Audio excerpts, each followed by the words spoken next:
జహీరాబాద్లో నిమ్జ్లో భూములు కోల్పోయిన కుటుంబాలకు ఇందిరమ్మ ఇల్లు నిర్మిస్తామని ముఖ్యమంత్రి రేవంత్ రెడ్డి తెలిపారు. నిమ్జ్లో భూములు కోల్పోయిన 5612 కుటుంబాలకు ఇల్లు మంజూరు చేస్తామన్నారు.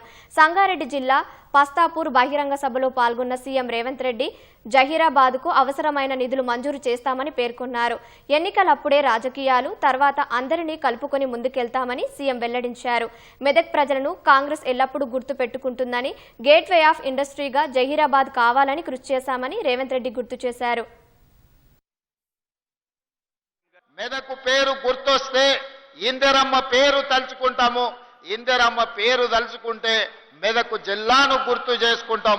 ఎందుకంటే ఈ దేశ సేవలో ఈ ప్రజలకు సేవలు అందిస్తూ 1984లో శ్రీమతి ఇందిరాగాంధీ గారు ఆఖరి రక్తపు బొట్టు చివరి శ్వాస వదిలినప్పుడు ఈ మెదకు పార్లమెంటు నియోజకవర్గానికి వారు ప్రాతినిధ్యం వహిస్తూ వారు అమరులై ఈ దేశం యొక్క సమగ్రతను కాపాడిన గొప్ప నాయకురాలు శ్రీమతి ఇందిరాగాంధీ.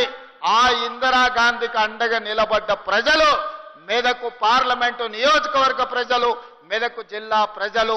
అందుకే చరిత్ర ఎప్పటికీ మెదకు జిల్లాను గుర్తు పెట్టుకుంటుంది. మెదక్ ప్రజల యొక్క అభిమానాన్ని కాంగ్రెస్ పార్టీ గుండెల్లో చిరస్థాయిగా గుర్తు పెట్టుకుంటుంది అని చెప్పి నేను ఈ సందర్భంగా తెలియజేయదలుచుకున్నా. వారే కాదు, మెదక్ జిల్లా అంటే బాగారెడ్డి గారు, ఈశ్వరీబాయి గారు, మా అక్క, మా ఆడబిడ్డ గీతారెడ్డి గారిని ఈ ప్రాంత ప్రజలు ఎప్పుడు గుర్తు పెట్టుకుంటారు.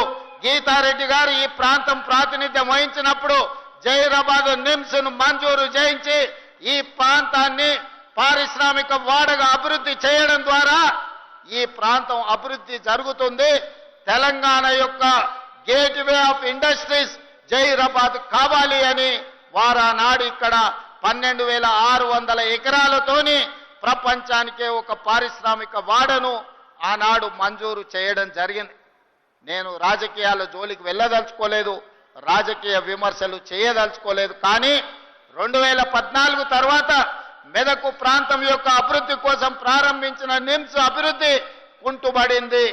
ఈనాడు నేను ముఖ్యమంత్రిగా బాధ్యతలు చేపట్టిన తర్వాత సోదరులు దామోదర్ రాజ్ నరసింహ గారు నా దగ్గరికి వచ్చి ఈ పారిశ్రామిక వాడలో ప్రజలకు అన్యాయం జరిగింది, భూసేకరణలో వాళ్లకు నష్టం జరిగింది, ఎస్సీలకు అసైన్మెంట్ పట్టాలకు 2.5 లక్షలే ఇస్తున్నారు, భూమి పోయిన వాళ్ళకు 5 లక్షలే ఇస్తున్నారు, వాళ్లకు పెంచాల్సిన అవసరం ఉన్నదని సోదరుడు దామోదర్ రాజ్ నరసింహ గారు నా దృష్టికి తెచ్చారు.